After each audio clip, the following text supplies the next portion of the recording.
You're listening to Black Sheep from Wired Differently, hosted by CanSoft veteran John Archambault. This podcast aims to break the stigma around mental health and injuries sustained in the uniform. Strap on your boots and get ready to overcome your adversity and struggles.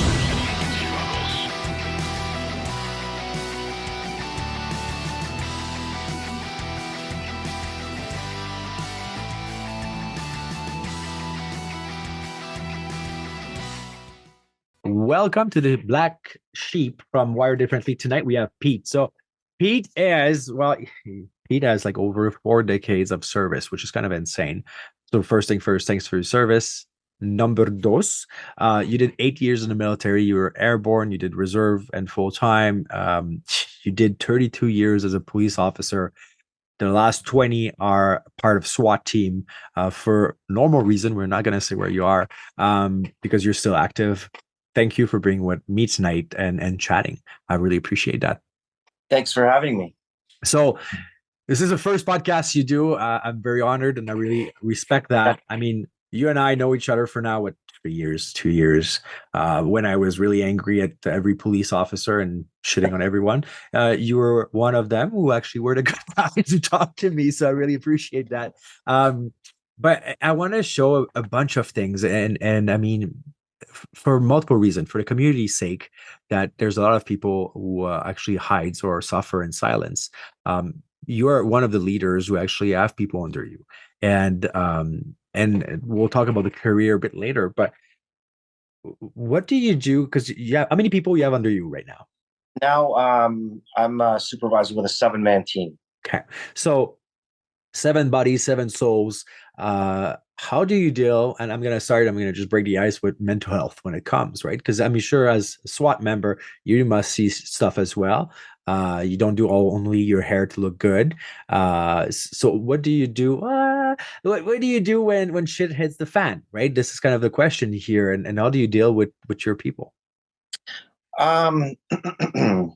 Well, as you know, we do get involved in a lot of I guess we'll say like SIU investigations where there is a lot of stress put on the team members, a little bit more than just the regular uniform guys, because we're involved in it a lot more.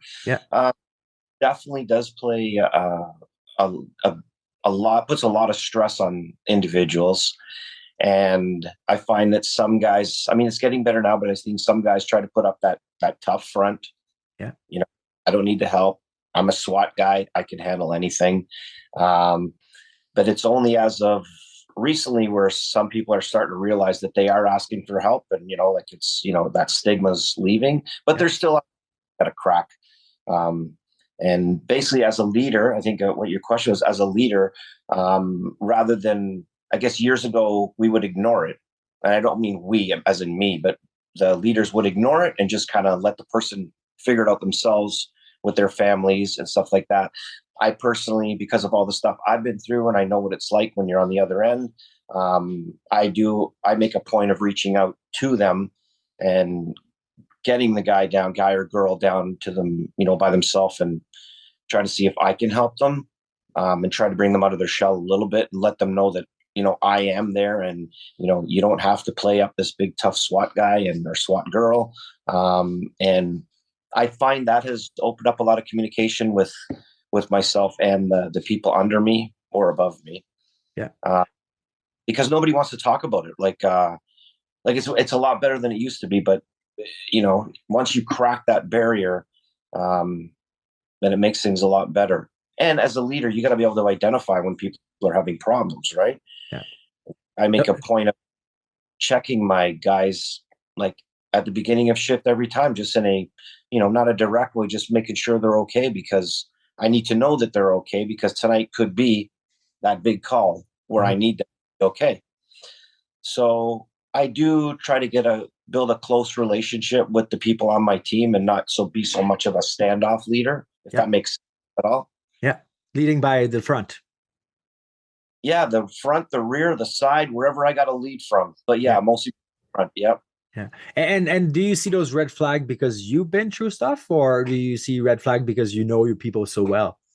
You know what, John? I think it's almost, I'm able to identify the problems better because of all the problems I've had and experienced and everything that I've went through. And I've had some black holes that I've went in, and so I've had some good times, but now I realized how important, let's see, I realized how important it was to have somebody to turn to, um, and at work too, because you're at work a lot of the time, and that's where you're trying to keep it, keep it private, and that's not the time to keep it private. You should be, the people at work should be helping you just as well, if that makes sense. It does. It does. It does. How do you? So, if you as a person goes through that rough patch, what do you do to regulate yourself? Like, is there a way? I know you work out nonstop. I've seen the videos. I've seen you in rocking last summer with the boys. I mean, you are involved in the community again, right, left, and center, and every side possible, which is amazing. Um, but what do you do for your own mental health? Well, you know what? Like, I kept it to myself for so long, and I just would not let people in. In every way, I had that wall built up, and you're not coming in. And just through therapy and things that I've just underwent, and say the last 5 or 6 years, I've learned, how to deal with my stuff a little bit better, and I've learned a lot about myself, and how therapy goes, and learn why I think a certain way, why I do things a certain way, and it's really helped me in helping others as well, because I'll see the signs, and I can see little things that maybe I never noticed before, and that's when I'll pull him or Mhm. her aside, say, how are you today? Yeah. Like, thing good, and but back to what you're saying about me. um I wouldn't say therapy was the be all end all, but it definitely opened my mind up Yeah. and helped me think more about myself. Plus, I have a great support system now with Anita, Yeah. her mom, some of my family, but more so, Anita and her mom, I'll say. I don't mind admitting that. Yeah. Like, she was the one that actually pushed me to therapy. And so she must have seen something that maybe she could relate to and knew that it would help me. And that about 6 years really turned things around for me. So I we're mean, gonna talk to Anita on part two just to see how crazy you were. No, I'm kidding. I'm kidding. yeah, yeah, yeah. um, I mean it's amazing to see, and I'm curious. I mean, you said 7 years, right? 7 years ago you started therapy. Is that what you said? I'm gonna say about I gotta say close to about 5 years. So it's not been that long, but what I've gained from it is just it's amazing. It's unbelievable what it's done for me mentally. Hmm. Yeah, because it's 35 years of a load that you carry. It's heavy, right? And it's one thing to have a community. I mean, it's still heavy to carry. So good on you. I mean, those are the things that I find amazing, right? Because you have the younger generation, younger than me, who are now like seems to be more accepting a little bit more, although we still wear the uniform and the uniform comes with a stigma. But then you look at my generation where we were not talking about it. Your generation was not even that did not exist, right? We're going to carry on something else because this is not happening now. And obviously we can go even further as like, the trench of injuries in the Second World War, where people were giving a few beers and go back into your trench, buddy. So it's coming slowly, but it's Yeah, coming. yeah. Do you think that it'd be great? That first thing first, I mean, obviously the services in the police world um, are more open to it. Do you think we should also explain what we're doing as work to society so they understand that maybe you had a cop who was pissed off that pulled you over and yelled at you, you're making a complaint, but should they know what we're seeing? Because we don't have the same relationship with society that when we go to, let's say, US right now, right, where US have a bit more patriotism, bit more understanding of the uniform to an extent, versus here we're looking into, like, let's say, the provinces where it's a bit more to the left. It's war. It's not a good relationship with society when you're a police officer. So Do you think there's a solution we can do with this? Is there a way where we have to rewire the entire society and the service, the first responder, and so on, or what could we do for this? It's a weird question, but it's loaded. I mean, I don't even know. I don't even know how. Like, I don't even know how we build a better relationship with society, other than when we have our deal. Like myself, when we have our dealings with people, we just try to be the best we can with them, be professional, and we can't change them. Like it's so hard now because there are so many people against us. The media doesn't help. They never show the good things. I mean, yeah, there's a lot of bad things that we do, but there's a lot of good things that we do too. But the only things that are advertised are the bad things. And, for the handful of, bad people in uniform out there, it just paints the brush for all of us. And you know what? I honestly don't think we're ever going to be able to shake that, as sad as it is. I just don't think. It's just something we're going to have to deal with. And that's the way it goes. And that's one of the battles we have every day, right? Yeah. No, it's totally right. And I mean, I was personally in shock when I did some how do you call that, road, whenever I drove with another copper from another province. Right along. Yeah. There we go. That's I had Ice Cube in my head for some odd reason, probably because of the movie. But so I was riding with my buddy in Ottawa, and it's a different mind game than Calgary is, where Calgary is kind of conservative, but also very supportive of the uniform. And we went and we arrested a shoplifter.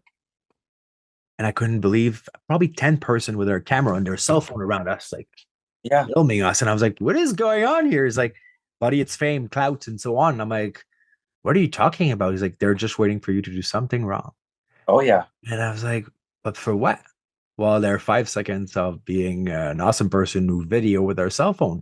And I was like, I understand to an extent, right? Because again, fully aware there's bad cops, there's good cops, and there's like everywhere. There's bad bus driver and there's good bus driver. There's good teacher, there's bad teacher. So I get it. But in the same way, we're always the one on the news. That's just the way it is, and we just have to be aware of that, right? Yeah. Do you think sometimes there's a double standard for uniformed people?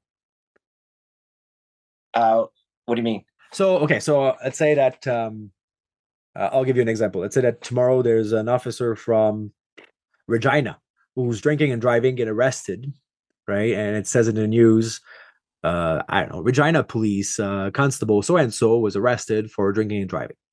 And then when you have an accountant who get arrested for drinking and driving, it doesn't go on the front page. I know, it's held to a higher standard. So if us messes up, they want to put it out there. Yeah. Do you think everyone should be held at the same level? Yeah. And does it mean the police going down to society level, or society to go up to whatever uniform possible? I would say up or down, just the same. Yeah. We're just doing a job. Yeah. We're not above the law. We're not below the law. Everybody should be the same. I mean, there's no difference, right? No, I agree. And I'm totally on par with what you just said.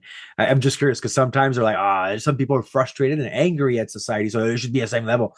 And I think you said it right. We should just be at the same level because we're people, we're human first, right? Funny question for you. So I mean, I know it's a long time ago. We're talking about 32 years ago, but do you miss anything from the military? Yeah. Well, I miss that team camaraderie, that everybody together to accomplish one mission. Although policing, they say, oh, it's a great big team, great big family. It's nothing like it was in the military. The military was completely different. The friends that I made in the military, over 32 years ago, I'm still closer with them today than I am with any police officer I've ever worked with. Yeah. And what that's like. I can't explain it. It's just, that's just that bond that only those who have served know what that's like. Yeah. And that's, I mean, I don't regret anything. I don't wish I stayed in longer, or, my career or my life went pretty good. But I do miss the military, but just for that. But you're surrounded as well still, right? Because like I said, you're still Yeah, taking part of the community largely. yeah.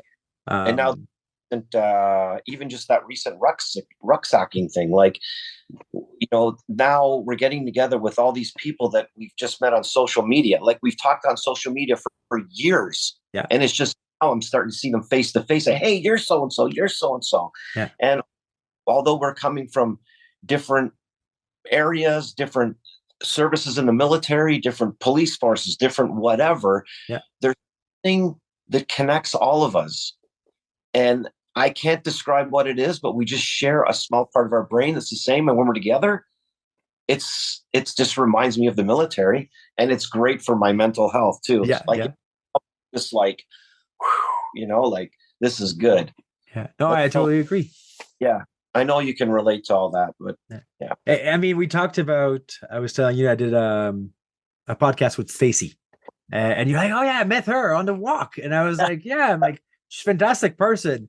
But you're right. The camouflage, whatever we're going to call it, right? The multicam camouflage, whatever we use here, as something, and I think it will come down to whatever Joko said one day. It's the hardship. It's the hardship you go through, I think that the tough time. You see each other at the best and you see each other at the worst, and you're there side by side. Yeah. Through emotions, through all the physical hardships, and then you get through it together. Yeah. You can't duplicate that anywhere else. Yeah. Yeah. I was talking to a Navy SEAL, who has the same kind of conversation. He's like, we were doing buds. And he's like, there was 3 teams, and there was a big guys, and he was in a team of the big guys, a big man. And he's like that the first team was always up front in their boat, were the small that you will never thought of. But he's like, the mind they had was, we want to be, it sucks, it's horrible, but we want the first boat up front. So it doesn't matter how it sucks, at least we're going to be the first one to finish it. And I was like, this is how it works, right? I mean, from whatever boot camps comes, you combat arms to SWAT, I mean, Hell Week that you guys have, or testing that you have, special force, whatever you're going to put it. There's all a hardship, and like you said, we all go through it differently, but we go it together. And the guy or the girl you might hate doesn't matter. It doesn't matter if you don't align with them, because your mission is the same. It's either to finish it, going overseas, whatever that is, maybe, and makes you work, which is very, very unique, which I find that didn't see necessarily in the civilian world, or other uniform, if you wish. I see it's part of that. I think the difference there too is, in the military, you go through all that stuff and then you stay together. Yeah. Now, when we have another selection process coming up in a couple of weeks, and these guys are going to be together for probably, it's about a 4-month process, including selection and then a basic TAC course and all that stuff. And by the end of it, these guys are like this, like they are brothers. But then it disappears, because then when they get on the teams, they all go home at night, they go see their family, kind of, and that's when you just lose it. Yeah. And then that closeness. But like I said, the military, you're still with those guys for a long, long time. Policing, you're not. Yeah. Then they that tightness, Yeah, and I think you put the finger right on it, because when I moved here to Calgary and I was doing the 7 months course, because it's longer than I think it's the longest one in Canada by all means, but I was like, okay, I'm going to be friend with that person, and without saying it, so I don't need friends. I was like, what are you talking about, right? Like it was not blunt like this, but they had friends. They would go back at night. We were probably a handful who were like just moving for the job.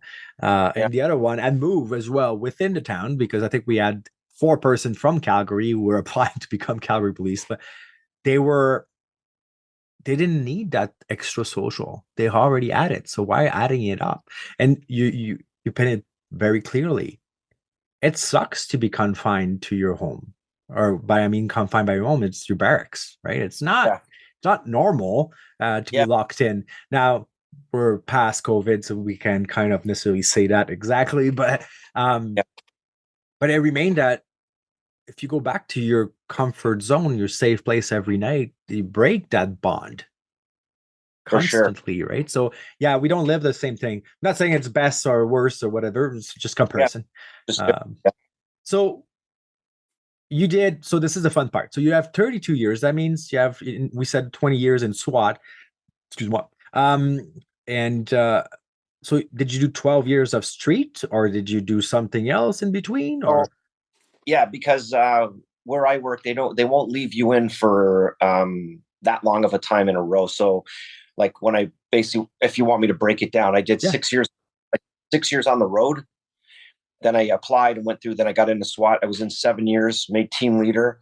Then I had to leave to get promoted. I went out. I did investigations for 4 years in gangs and things like that. Got promoted. They pulled me right back in. Did another 5 years. Yeah. Left again, and I was like, okay, I've had enough, because there was a bunch of politics and things going on. I was just like, okay, I've had enough of this. I love my job, but it's just anyways, a whole bunch of other stuff. So I left, Yeah. and then a year and a half later, they pulled me back in. They said, "Do you want to?" I said, "Yeah, let's go." And I've been back there since, and I plan on retiring out of there. So I've been lucky. I've been very fortunate, because normally they try to move you around every 5 to 8 years, but I guess I'm doing something right because I'm still in there. Or they're scared of you, one or the other. But one or Also, the other, right? Like, so because I mean, we're talking about a full year, a full career, right? Like, is there a part that you see right now coming where you're just like, okay, I'm not reacting as I used to be, or do you have to work harder on some part of it, or? no, I try to work. I try to work harder. My philosophy is I never want to be that has been. I never want younger guys or newer guys on my team coming in going, well, yeah, that's the guy he used to, or he used to. I always want to be that guy that, man, he's still doing it. We got to Yeah. keep going. So, I mean, some days it feels like I can't, but I just keep doing it. And it's good for my mental health too, right? That's Yeah. why, I mean, I'm already, I could have retired, but I'm just not ready to hang my boots up yet. And as long as I can physically do this, I'm just going to keep doing it. And how do you manage home and work? Because you're on calls as well, right? Correct me if I'm wrong. So how do you, I mean, we're talking about a long time. You've been with Anita for a fair amount of time as well. How do you deal with that being on call? Like, how do you Well, manage that balance? it took her a long time to get used to the whole shifts of somebody coming and going at all hours of the night and waking her up and all that. But I mean, that's what it's like with a shift worker anyway. But now the balance is with my seniority and the number of guys. I don't go running in on every call in. So the odd time I'll go in, but there's enough guys now that they'll, like, when they'll ask for, like, basically what they'll do is they'll page out for a certain number of guys, and I'll go in the odd time, but I don't go in all the time. I do my shifts. I go in for the odd, warrants and things like that. But I try. I could work every day if I wanted to. That's how busy it is. But I don't. Yeah. It's balance. That's a constant battle. Like trying to, like, what it's like. Your sleep is all over the place, and you're messing up the person you're messing the person's life that you live with. It's you know like I'll be coming off nights and I'm just miserable, and then Anita will want to do something, and I'm just like, snapping at her for no reason at all. But but yeah, that's a I don't know what the answer to that is. It's a constant battle Yeah. for my trying to fix that. But she bites too, and she can kick your ass. So I know that. So, Yeah. so how do you disconnect then? I disconnect through the gym. The rucking has done me wonders, and honestly, the therapy. I mean, even if it's not necessarily what the therapist is telling, it's this. I don't know if this sounds going to sound weird.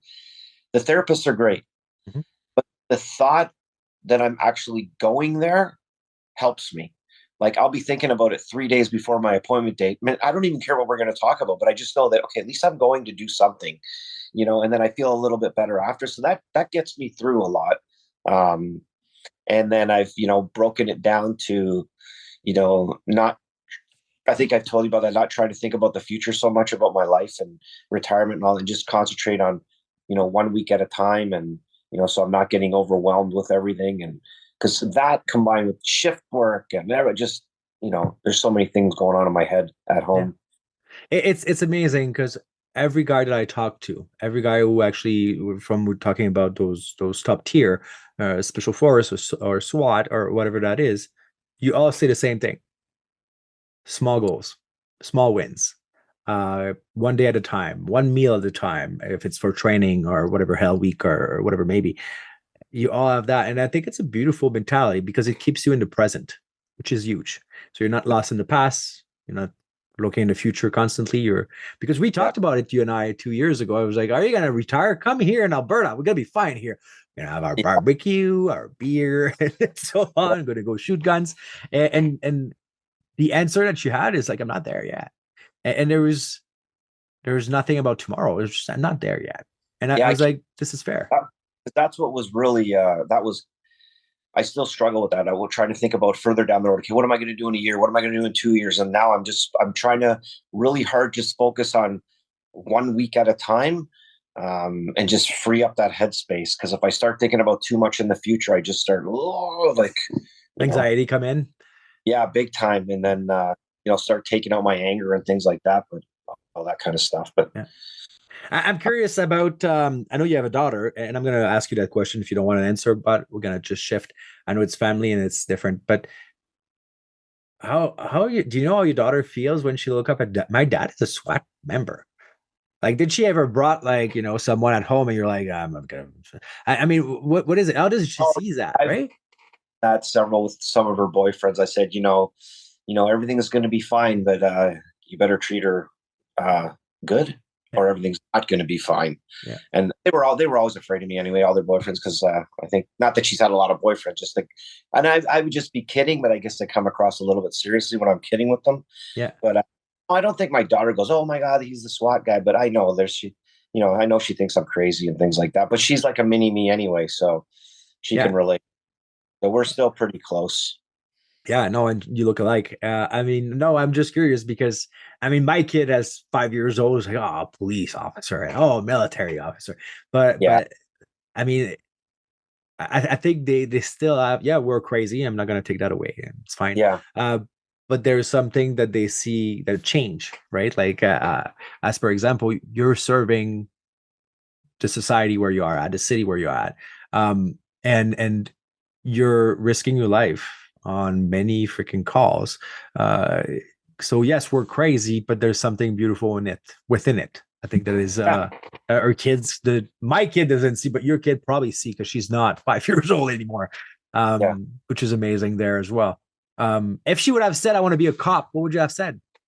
She did years ago, and I was like, like obviously I'm going to be supportive in anything that she wants to do, but I wasn't going to try talking her out of it. I just let her figure it out herself, and then eventually she changed her mind, and I was just like, thank God, and I didn't want her to be subjected to what I've been through. And I think maybe because I wouldn't be there to protect her, to be there, like if I could go and she could be my partner, then but that's going to be possible, right? Yeah. I mean, I would worry about her. Yeah. But I mean, she can handle herself, but still, you still have that in you. You're a dad. Yeah.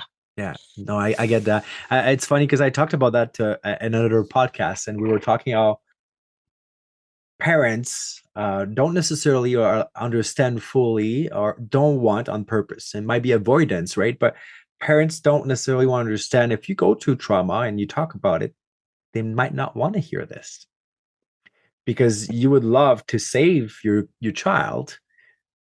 But we're talking about trauma. You cannot fix that. Like it's something that they have to do on their own. You can support by all means, right? But it's hard as a parent.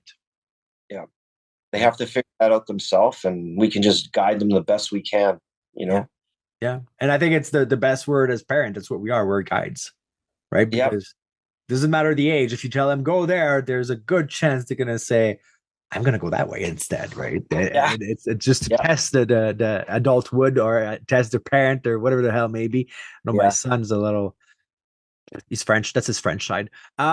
So, but yeah, it's amazing. There's something beautiful. And your video was funny today. French versus hybrid.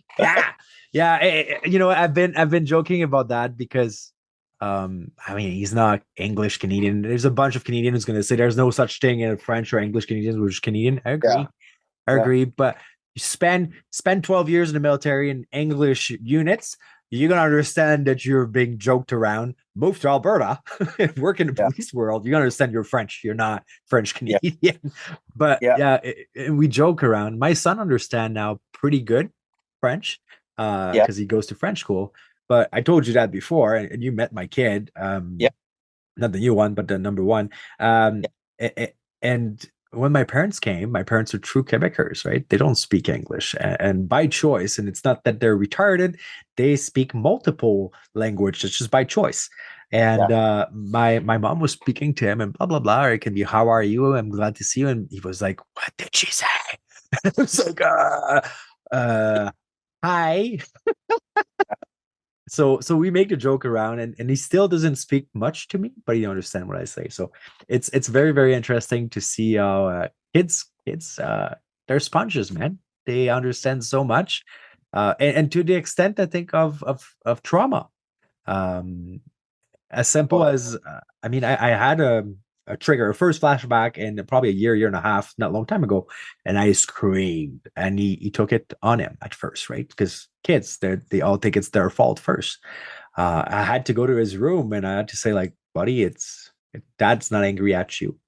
Dad saw some stuff that has problem to digest. It's finding something, the words to explain to a 5 years old. I'm screaming not because I'm angry. I'm screaming because whatever going there, right? And how did you deal with your kid like this? Like, did you ever have those moments where of anger? I mean, you said that you were sometimes you're snapping at Anita, but I mean, with your kids, did you ever like have that issues? and they're older now, and I'm sure. You know what? I've never talked about it. I'm sure they've thought of some incidents in the past and maybe went, maybe that's what was going on. Like maybe he was, suffering from some kind of trauma, Yeah, but but maybe they do now. You know what? That's something we've never really talked about, which probably should. yeah. No, I'm just curious. I'm just throwing that line because I mean, it's not easy. I think to even as much as we love our kids, it's not easy to bring the subject. It's not, and it's because we put a stigma to it. It's not just in the uniform; it's everywhere, right? The stigma is extremely present, and it's those are heavy subjects, right? It's like suicide. I talked recently to a lady who lost her husband, and she's like, we talked together, and he told me that he would never do that coward action, and I was like, I think we misunderstand what suicide is. I don't think it's a coward aspect. I think it's the person wants to stop having pain. Doesn't think that it's going to stop forever. She just want to stop the pain now. Now, sadly, it's extreme, Yeah. but yeah. So, anything? Okay, so this is the other part. Would you change anything that you've done so far, or are you at peace 100% with whatever you went through? You mean in my career? Yeah, not your tattoos because I saw the tramp stamp you have. I would change that. But yeah, in your career, like, would you have try something different? Well, you know what? I never want. I don't regret anything. I don't want to change anything because then I wouldn't have what I have today. Okay. I think if the first thing that comes to mind, and it always comes to mind when somebody asks me that, is I think I would have stayed in the military a little bit longer, and I'll tell you why. Because when I got out, when the wall was coming down in Germany and things like that, Yeah. JTF starting up like the next year or Yeah. two, I would have liked to have tried that route. Yeah. And that's I wouldn't say regret. I would have liked to have done that because it's still kind of the same thing. Cause I always wanted to be in SWAT. Like, you have your little Yeah. boys. I wanted to join the army. And then after I joined the army, then I want to be on a SWAT team. Okay. Now I've done both, but I've achieved the goals that I want to do, and I would, I don't want to change it because then I would have to give up something that I have, whether it be my kids or Anita or just that nothing would have fell in place and Yeah. things I like going right now, Yeah. It's funny. I have a friend I talked to recently, and he was ERT for RCMP, and he said the exact same thing.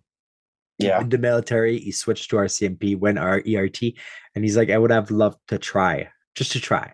And it's something to point out. I mean, during L week to have seen it, there is actually guys from other special force unit in Canada who actually just want to come do the Hell Week to try it out.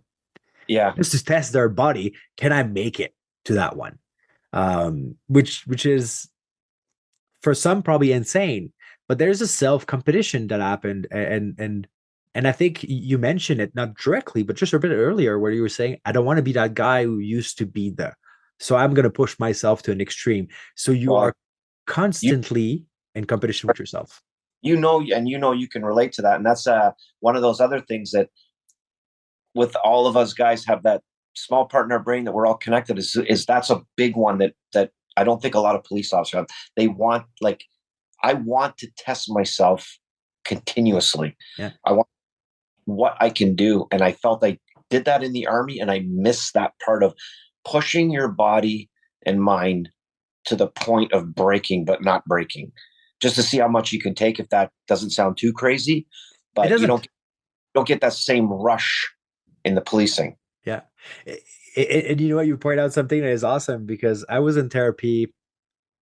Well, I've been in therapy for 3 years by all means, but I had someone one day who was, I think he was a student, was a doctor doing his specialization in psychiatry. And he was telling me, he's like, what do you like to do? And I'm like, I like to work out until it hurts. And he's like, that's not healthy. I'm like, well, that's what we did in the military. So I guess it was healthy back then. And he's like, well, like, mentally it's not healthy. And I'm like, how bodybuilder do? They break the muscle, get bigger, they eat, they keep on going. So the breaking point is not breaking something inside of you. It's breaking that wall of that limit you thought you had. And then you push it further, and then you push it further. And this is something that I think we see a lot in the uniform, but it's everywhere in society. There's a lot of people who have, if you wish, the Sigma type of person or the Alpha type of person who wants to be, that is from the person who do placement or investment, wants to get, okay, I got $100,000 this year and this week in profit. I want 3 this next year, right? You can find that, but those are leaders as well, right? Mm-hmm. Those are the people wants to be. But what they don't realize is, instead of looking up to them, look up to what you are at and push that person. And I think this is where it makes you that person that you are now, after 40 years still pushing, right? There's not a lot of people after 40 years still serve. Yeah. Especially in policing. Like, yeah, like they're in their 30s and they've shut down. They're not taking care of their fitness, their health. They're just so stuck in their job. And okay, so I'm gonna bring this. So we all, as a police officer, as a first responder in general, we see a lot of and what I mean by this is it's people in crisis. It's a lot of negative. So how do you bring that positive back in your head? Or does it affect you? Or does it at one point did? Probably, right? Because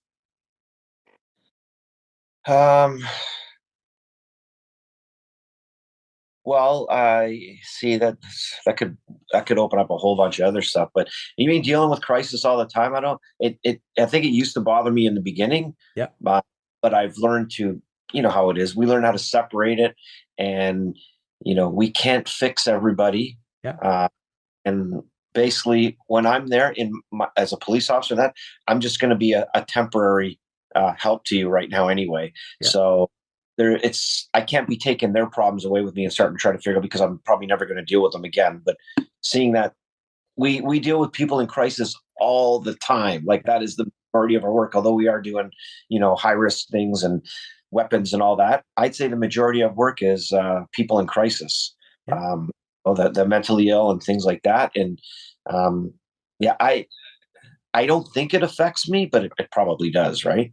I think where it affects me more is in my personal life, where I'm trying to help other people in crisis, whatever it is, like whether it is my team member or things like that. And then I start taking on their problems and making my problems. I think we've talked about this before, where you're wasting so much energy on trying to help everybody, which I know you can relate to, that you're draining your own tank. Yeah.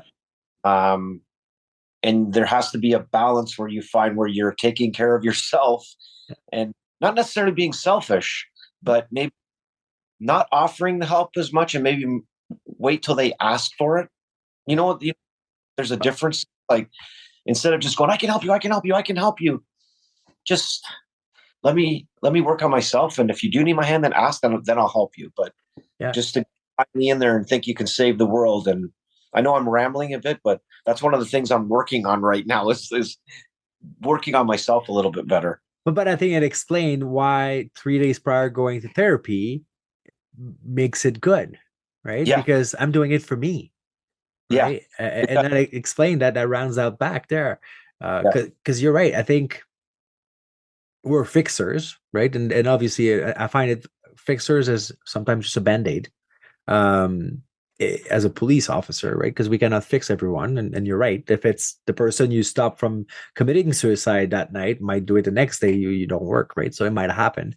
And horrors are horrors, right? Period. And that happens as well. But you're right. If we keep just giving to others, the tank is going to be empty. And how long have we been doing that? We've been doing that our whole life. Mm-hmm. Helping people, serving people, fixing problems our whole life. You reach a point where you're like, I'm getting a little tired now. Yeah. You know, can somebody help me for a change? You know? Yeah. But take it. You don't want the help because you're just used to doing this. And maybe I don't know, maybe you see, like myself, I would see that as a weakness. I'm still dealing with that right now, that it's not a weakness, letting somebody else help you once in a while. Yeah. Like you said, right? And get great satisfaction out of fixing stuff. That's what we thrive on. Yeah. Serving. Yeah.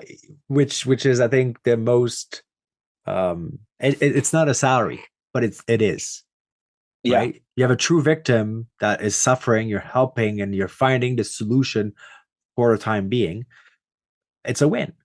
More than whatever salary we have, minus all the being sued or whatever that comes investigation around, the politics that comes around under the house of policing. It makes it for a good day down the road. But it is a tough aspect. And I mean, this is one of the reasons why I wanted you to come tonight. A lot of people think, like, and you said it earlier, I thought I was going to be a psychologist, but that's just me being weird. But you're right. Most of people, little boys, I want to play guns. I mean, my son did it today, and you saw the video, and we had fun. And he wants to be a police officer, which I told him go firefighter. But I mean, it's calendars, things like that. Yeah, people like you. Yeah, people like you. That's it. People likes you. You give me teddy bear. I mean, it's great. But truthfully, I looked at it as it's part of a personality type as well, right? And we're not talking about the alpha, beta, whatever that is, maybe. Yeah. But a servant itself is a personality. When did you discover you had that personality, or you just went with the flow that you were attracted to it? You know what? Because a lot of this stuff has come out recently with therapy and stuff like that. Yeah. I think it started with stuff like just even cooking dinner for my parents when I was like a teenager. Yeah. And I was like once a week day, where today was my day. It was every Wednesday. And I remember I would do stir fry for my parents. So I got so much satisfaction out of knowing that my mom and dad didn't have to come home and get dinner ready, and they were going to be so happy because dinner was ready for them. And I don't know why it's such a big deal in my head right now, because it just came up recently. I'd forgotten all about it. But maybe that was the start of, hey, I could do things for people. And you know, and then I think just to jump ahead, when I joined the military, I realized pretty quick that I was a little bit stronger, and I mean mentally, than the others. And I felt I was taking on that leadership role like pretty quick, just it was coming to me naturally. And a lot of people were coming to me with stuff, and I was helping a lot. Then I started enjoying it, helping other people. And then it just blew up from there. And then I just was getting so much satisfaction out of, you got a problem? Come to me, I'll fix it. Yeah. But 40 years later, now I'm starting to realize, okay, who do I go to now? Because I'm so going, you got a problem? Come to me. I don't care what it is. I'll fix it for you. and then I would help so many people. I realized, okay, this is what I do, Yeah. Yeah. but it definitely wears on you, right? Yeah, it becomes heavy. It's a rucksack. It's a life of a rucksack, right? Yeah. It add up. And you're right. And I think this is the big thing that is important to say is everyone goes to see someone. It doesn't have to have necessarily a diploma above their head. But I remember when I was a kid, my dad was very clear on what he's doing. He was helping men who have tendency to be violent toward their family members. So I heard stories from the wazoo as well at young age. And then he was telling me, I'm going to see someone. I'm like, are you violent towards us? Right? Because I was the link as a kid. I was like, well, if you're seeing someone too, it's because you're like the people you're seeing. And the truth is, he was emptying his bag because he was hearing so much Yeah. heavy stuff. Now I know Calgary had their own mental health office and clinic and so on, which I find it was great because you could just call them and go without actually telling you chain of command. But I found that was brilliant that they did that because you need that open door. You need to have somewhat of what can I do if I have a bad day and I don't know how to function, and my wife or my husband uh, don't understand what I'm going through right now, and you don't want to talk to your partners at work. So I think there's something important there, and finding as well therapists who understand the first responder life is not easy, right? No. Oh, You don't want to traumatize the people you sit in front of, right? That's the other aspect because I can tell you, I mean, I remember sitting in front of a lady and I opened my bag with the first trauma I had, and she's like, and I was like, oops, I said something wrong. And she's like, oh, I just had something in my eye. I'm like, your eye were not moving. Like this is not something. But yeah, there's something there, right? And it's not easy. right now, because I'm her first responder, so she's getting educated as well. So it's pretty entertaining. Oh, I bet. I'm getting a lot of the, that whoa, like Yeah. Yeah, no, 100%. I mean, it's funny because and you don't ever know, right? There's a say in French where the uniform doesn't make the monk, and it's pretty much what it means. And I went to the OSI clinic, which is the military and RCMP clinic that we have, that is recognized by VAC, sorry. And there's one lady who had purple hair with like full of collars, and I'm like, what the hell are you doing here? And then a month later, my therapist says I'm leaving, and I found the right one, and it was her. It's like, you're not putting me with a purple hair person. And I was like, what am what is she doing here? She knows that the military is black and white. And truthfully, it ended up that it was the best move that happened in my life for therapy wise. There's nobody else that understands me as much as she does. So yeah, the uniform doesn't make the monk was kind of the right fit there. Yeah, it's interesting. And I mean, it's a quest as well, right? Because we don't open at everyone either. no. We learn to not trust people. Yeah. That's another thing, right? Because when you're with people who are going constantly in trauma and constantly in crisis, you don't know if they say the truth, right? I have only one knife on me, sir. Okay. And I find Yeah. 7. Like, well, okay, yeah, no, I don't trust people. Like, it's kind of done. My trust for the society is over. Yeah. It's the same for you. I mean, you clear houses or buildings or whatever it may be. Like, you don't know what's on the other side of the corner, right? Which is another thing. So, I'm curious, and she probably told you before, is Anita stressed when you go on a call? Yeah. Yeah. She told me she's worried about me when I go to work, and obviously I say, don't worry about me. I'm good at what I do. The macho thing, and there's a reason I'm doing it this long. It's I'm not a new guy, but I don't have that attitude that nothing can happen to me. I still stay as sharp as I can, but that doesn't ease her at all, right? Yeah. When I leave at night, she's worrying, and there's nothing I can do about that. Like, No. I agree. It's a very interesting because my wife told me as well. She's like, when you do night shift, and I was riding along alone at the end. I don't like it, and I'm like, it's okay. She's like, yeah, you told me when you went to Iraq that you knew you might not come back, and you made peace with that. And I was like, Yeah, she's like, I don't like that either. So it's like, well, but it's. I think you are so close, or you become so acquainted to death, right? So for XYZ reason, because it happens often, right? We answer to death calls. Um, that it becomes kind of Well, yeah, I know the way of saying you just accepting it, right? And yeah, plus, I mean, lately all these police officers are getting killed is not helping her either, right? no, no, and it's extremely sad. I mean, uh, and it hurts. This is the funny part, right? And I'm pretty sure you're the same. It doesn't matter where the police officer pass, where is he coming from, which service. It's still in the family. It's all relatable. Yeah, I and I used to be on the honor guard when I first got on, going to all the police funerals and stuff like that, going all over the states, all over. And I had to stop that because every funeral I was just like so relatable, you know, and I was yeah, just like doing this extra damage to my head right now. yeah, But yeah.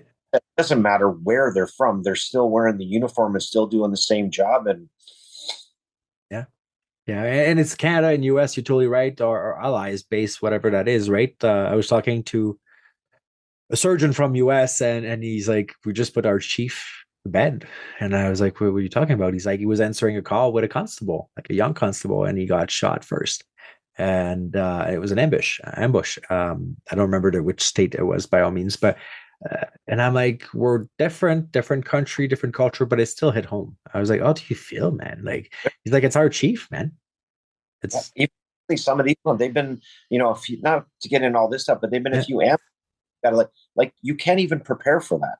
no, You can't stay in the red 24/7 waiting for, and that's another, you know, the whole hypervigilant thing, like that's draining as well. You can't be like that all the time. Like, you know, there was that one, the guy was just going for coffee. Like, how do you prepare for that, you yeah, know? So anywhere, anytime. So yeah, yeah. And then I mean, the same with I was talking to a sheriff, highway sheriff in Calgary, in Cochrane, sorry, and that's another one, right? Because people are in between coppers. Sometimes we call them the Nazis police, right? Because they have to have so many tickets in a day or whatever that is, and um, that's their job and whatever if they like it, good.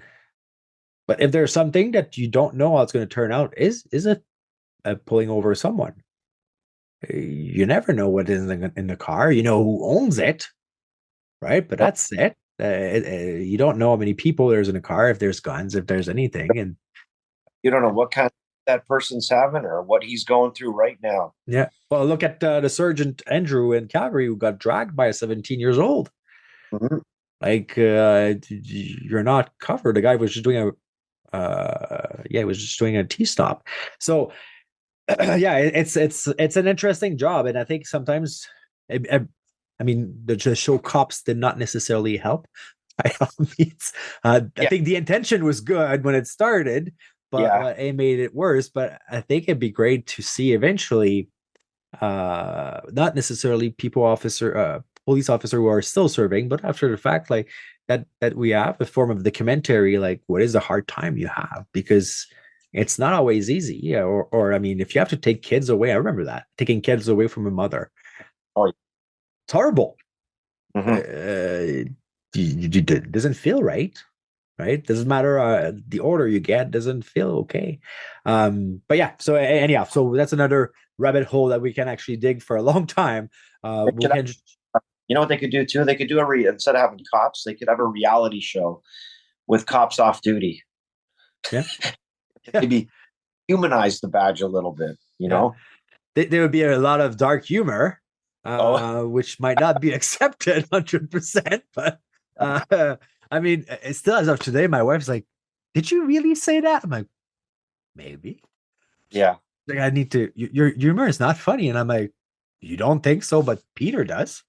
Yeah. And she's like, yeah, but I'm normal human society. You guys are Yeah. different. And I'm like, yeah, we're different, but we Yeah. understand each other. There's that as well. I think you're right. I think they could do it is a reality show by all means, but or documentary or whatever that is, right? Like there's something to be pointed out because Because, you know, even when people will come up to you in a restaurant when you're ordering food and it's like, Yes, we eat food too. Yes, we drink coffee too. Like Yeah.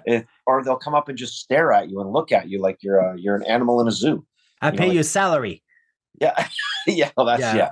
Yeah. Or Like everyone who works for the government, you do, and you don't complain. Uh, maybe you Mhm. should. But that's another rabbit hole that we're gonna fall on another time or under other names, and so on. But yeah, no, you're right. They it's and depending, right? In the same way as if you receive a gift, why do they give us donuts? Like honestly, I don't get that. If I have to run after someone after, I'm gonna have a cramp. Right? Yeah. But the other aspect is like, am I eating them? Right? Because did they spit in it? Right? Or what did they do with that? Right? So there's it's funny. I don't know. I find it funny, man. I find it super funny. And there's good people, and I think that's what we have to remember, right? That the best of it is the good cause. Because Yeah. there's horrible things, but I try to now, and I mean I didn't do for 40 years by all means like you did, but I tried to just go to bed thinking about like the people I actually helped versus the person I angered royally for just doing the job, Mhm. right? Yeah. Is if tomorrow they say you have to go direct a team that is in the street, what would you say? How would you deal with this? Because it's different. Like, you've been out of this for a long time. What do you mean? Well, Like, if you have to oversee, like as a sergeant, a line that works in the street, like a constables or patrol cops. yeah, no problem. I go do it. Yeah, Yeah. no, there's no problem, and you'll be fine with that. Yeah. You move to Cochrane here, and we can have a barbecue because I think it's kind of due. I'm just saying, but um, and next year, by the way, I'm just gonna call you out because we're recording right now. And next year, you're doing a rucksack march of 222 miles. Wow. Just so you remember that, that Oh, will be in 2024. oh, the 20. Okay, so you're letting me take a buy because of what I told you about? Yeah, yeah. 20, yes. Well, Yes. it's more because of your age. I want you to be very well Oh, prepared. That's more about that. okay. But no, seriously, I'm gonna bring you with me either way. You're gonna be with me this year because I wanted to do that trip with you as well, for I sure. want you to see the patches on the back of my rucksack when I'm in front of you anyway. Oh, this is how you see it. It's okay. At one time, you're gonna be in the truck and seeing, oh, my legs, they're done hurt. Oh, my hair is not done like when I used to be in SWAT. I know. Anyways, but all that to say, this is exactly what we were talking about at the beginning. There's a bond, even if we did not serve in the same unit or whatever the hell may be. Um, that is not. It's hard to put a word to it. I call it family. Some people call it community, brotherhood, sisterhood, whatever it is. There's something that is just so unique. Someone, if someone tomorrow, and I'm going to ask you the three question, tell you to join, they want to join the police. What do you tell them? Well, first I'd ask why Yeah. and they think they're going to get out of it and what has led them to policing. Maybe by that point they've already explored other avenues, but I think what people think they're getting into is not what they're getting into. Yeah. They're getting most of these young guys are in for the I'm going to go out and save the world. Well, you're not going to do that. So I would definitely let them explain a little bit more as to why they're and try to guide them that way. I would not say don't, but I Yeah. would try. This is what it's really like. This is what it's actually like, and this is what you're going to be doing. And there's going to be a long career of ups and downs and job changes, and you can't stick with one thing. And I think they need to be educated a little bit better in that before they get in there. Okay. Um, from being in SWAT in the last 20 years, I mean, we're talking about 2 decades. I mean, beginning 2000. Um, did you see a change from obviously 9/11 to now? Um, in my particular job, Yeah, in a SWAT world, if you wish. Like, I mean, is it more violent? Is it less violent? Like, what did it change? Because I mean, I know in Quebec we had a shift, right? Like the Els Angels were very, very there, and in the late '90s, they're up sharp where they kicked them out, and now they're kind of out of west of Quebec. But um, Is there more violence, or is it just more exposed on the news? I wouldn't contribute it to 9/11. Like I don't make that connection. Yeah, that was, horrible, but I don't think that's what turned anything. Okay. I think it's growing increase in violence, availability of illegal firearms, and especially up here, the lack of punishment, no deterrent. So the people are more brazen than they ever were. And years ago, when it was yes sir, no sir to the officer, now it's not that. Like there is definitely not. I don't want to say lack of respect. They don't care that you're the police. Yeah. There's fear of jail. There's no nothing. So I wouldn't contribute that to 9/11. It's just that's the way society is now. And I strongly believe, without getting into too much politics, is it's because there's no deterrent. Yeah. No, I think you're not wrong. And I mean, it's been in the news a lot, right? Like the latest cop who just passed, that person who it's a murder. It's an ambush, it's a murder. Had recogs. And there was it had recogs of recogs, right? Because he had two sets, if I read properly, and they were disregarded. And I think it goes down to the same as punishment if you assault a police officer. They're totally disregarded. It's part of your job. Going back to what you say, if somebody came to me and asked if they were going to be a police officer, well, that was just a young, newer guy going to help somebody, a car in a ditch. That's what he thought he was going to do, going to help somebody. Yeah. That's how his life ended. So it's all, there's a guy just trying to do the right thing. And this is what can happen in this world, right? Yeah. But anyways, what I was saying, like with that, the recogs, it just doesn't matter. Like there's nothing stopping these people from doing what they want to do. Yeah. Yeah. It's a bizarre shift. I have to say, to me, it's a bizarre, scary. I'm not going to take that away, but very bizarre shift. And same with, we can go down the rabbit hole, but those pedophile and so on, where now they have some restraint, I think that they have. It's not that simple. And they remove, I think recently as well, they remove the fact that they don't have to tell society that they are. So there's a lot of question marks sometimes when you look and what is going on with either our country, but I think it's across the world. There's something that is shifting.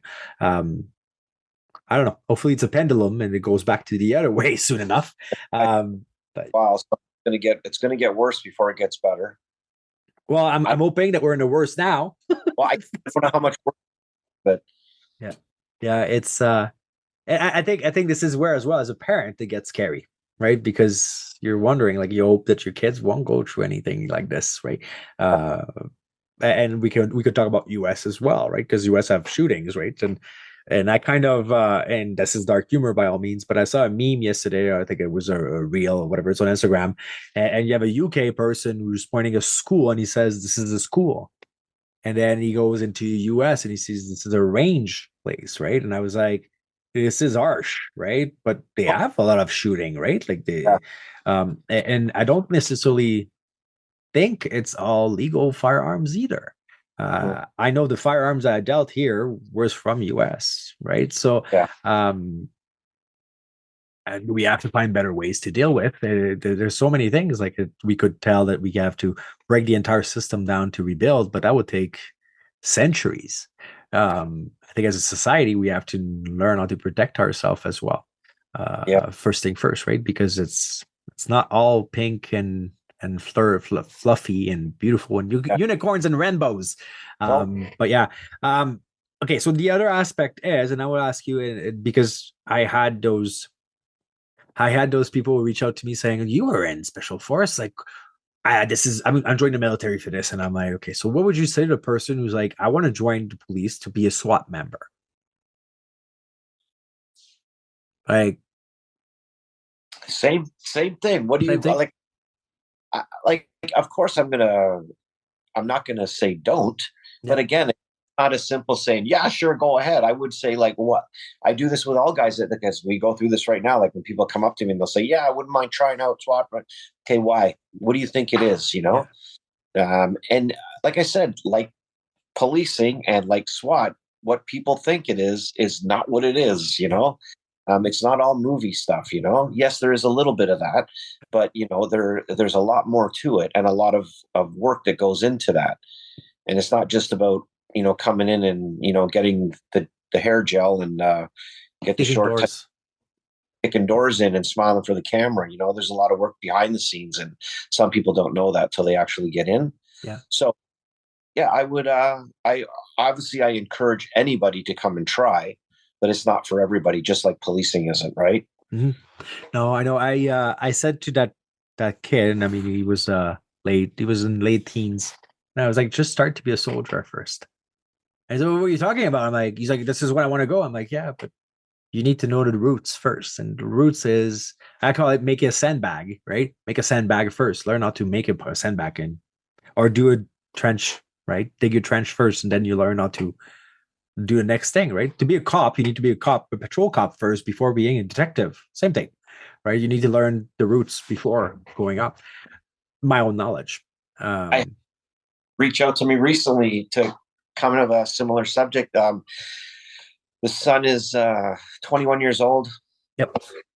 Got a toss up between the military and policing. That's exactly where I was way back, and she was wondering what route to kind of guide him. And I said, hey, let him give me his number, let him call me. And she's like, oh, you would do that? I said, yeah. So I talked to him for a little bit, and you know, he really wanted to do the military, but he really wanted to do policing. Well, I said, well, you're talking to the right guy, because I've done both, and I strongly suggest you go to the military. Yeah. And learn, get that experience, learn how to do things for yourself. I said, the policing will always be there, but you can't take away that military time, and you won't regret it. I said, but if you do join policing, you're going to regret that you never did that before.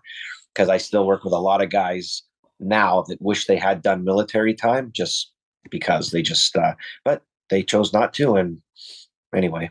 Or you go military police. Yeah, both. Nah, not quite.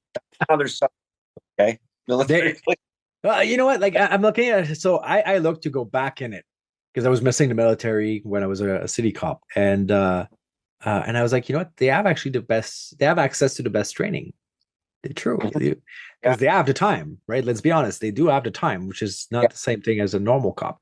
And like the close protection is another fun thing, right? Like it's I know a few guys who've been in this and so on. I mean, embassies, right? I had friends who were posted in Greece for 4 years. Not a bad place to be. That would be great. Right? Like it's not Baghdad, right? That's different, right? But we're talking about Greece, or my boss was in Portugal for I think 6 years, man. Like nice life, 6 years. Like, and I agree. So for those reasons, I agree with you. Like I would test the military, where we'll build up somewhat of a shield, a different type of shield, right? And a family, people you can hang out too. Like you said, I mean, doesn't matter how long it's been, you still connect with them. Or if you have not and you meet them in the street, you're like, oh my God, like they're still there. I talked to a guy who was in commandos in late 70s. He's like, I went to think it was the Freedom Convoy or whatever that is. And he's like, I saw one of my old buddies and it's been like 25 years. And we hugged like it was yesterday, right? It's so weird. Yeah. There's something unique in this. And it's not even a question of age. It's a question of what did you go through? Yeah. So it's amazing. So, okay, that's great. For a spouse, what would you say to a spouse whose husband or wife is going into the police world and they ask, what am I supposed to expect? Well, your patience going to be tested. They should have a support system for spouses to educate them a little bit. I mean, you can't just pass them a book and say, you know, life as a spouse of a police officer, because that doesn't cover it. You know, they should almost offer, you know, some type of sessions for them, or during the initial stages when they are getting into policing, when they are at Ontario Police College, there should be a day or two that they bring the spouses down, explain to them like, okay, this is what your husband, boyfriend, or wife or girlfriend is going to be going through. And this is what you have to prepare yourself. There's going to be shift work. There's going to be addictions. There's going to be new family. There's going to be drama. There's going to be all this that you cannot even relate to. Yeah. Because you keep it that you're not part of that family. You know what I mean? And that's how they get when they first get on. These young people, they just get in their little gang, and nothing else matters, and then they forget about. I think they neglect it a little bit on the outside. I would agree. I mean, my wife always said, I don't listen to you guys. I would come back and we would have a weekend, and sometimes she showed up. We had like a big palm tree in Ottawa that we would bring inside, and in the winter it would be outside beside a kiddie pool, and when it was warm I'd be in the kiddie pool. And I remember she came back one night, and then I'm with Tyler, and we're both drunk with the beer floating in a kiddie pool, and she's like, what are you doing? She's like, it's okay, we're in Mexico right now, it's fine. And she was like, what's going on? I'm like, it's okay. And that's something that happened that day. And she's like, when you guys talk, from what I hear on my end is blah, blah, blah, blah, blah, blah. And she's like, I just don't pay attention because it's a language. It's a language I don't understand necessarily.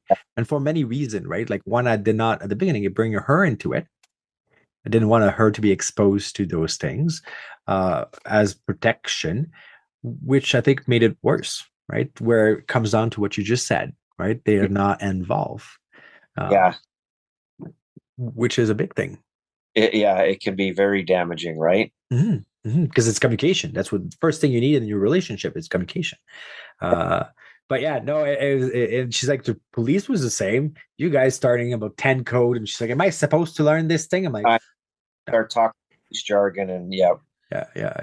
So no, it's super interesting. Well, thanks, man. I mean, I hope one day you'll take your retirement so we can have a barbecue. But I would love to see you again. I mean, to have a coffee at least, for sure. Yeah, for sure. Whenever you take a time off, because I know you never stop working. Yeah. I'm just grilling you here online. That's all I do. But it was a pleasure, my friend. I hope we're gonna chat soon again. For sure. Okay, thanks, bud.